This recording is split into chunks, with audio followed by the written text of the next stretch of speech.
Les livres font les époques et les nations, comme les époques et les nations font les livres. Pages africaines, l'univers des livres. Un espace quotidien pour évoquer cette littérature africaine, Son émergence, son évolution et son actualité. ses acteurs dans leur dynamique se frayant un chemin dans un univers riche. Riche par ses traditions, Son histoire, ses mythes et ses légendes. Pages africaines. Une chronique de Hassan Arambe. Bonjour à tous. Le prix de l'âme est le titre de l'œuvre principale de Moussa Konaté. Publié en 1981, le prix de l'âme se présente comme un long récit épique, épopée dramatique qui met en scène le malheureux destin du personnage de Djigui. Enfant de la souffrance, Djigui, victime de la marginalité, doit affronter une double violence, celle de la société et celle de sa propre famille.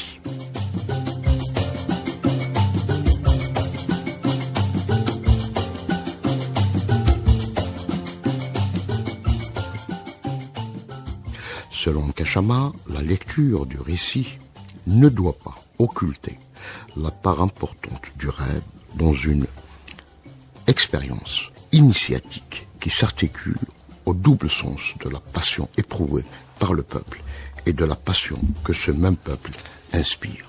Le paroxysme de cette passion entraîne d'ailleurs les personnages loin dans l'imaginaire et le fantasme. La solitude de Djigui, ballottée par tous les vents de la peur, de l'angoisse, de la malédiction, préfigure, nous dit Nkashama, les déchirements qui ébranlent fortement tous les sentiers d'affection, de réconciliation avec soi, avec sa terre.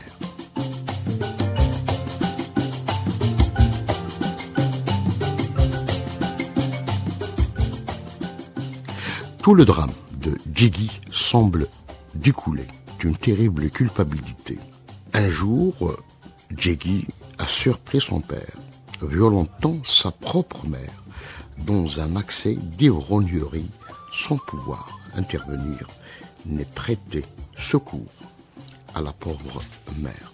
L'originalité de ce roman ne réside pas dans son écriture, qui reste très classique, mais dans la polyphonie, la multiplication des voix. Toutes les foules, souligne Kachama, qui grouillent, qui possèdent et qui exercent effectivement la parole. C'est justement cette polyphonie qui donne à ce récit toute sa modernité et toute sa force évocatrice. À très bientôt.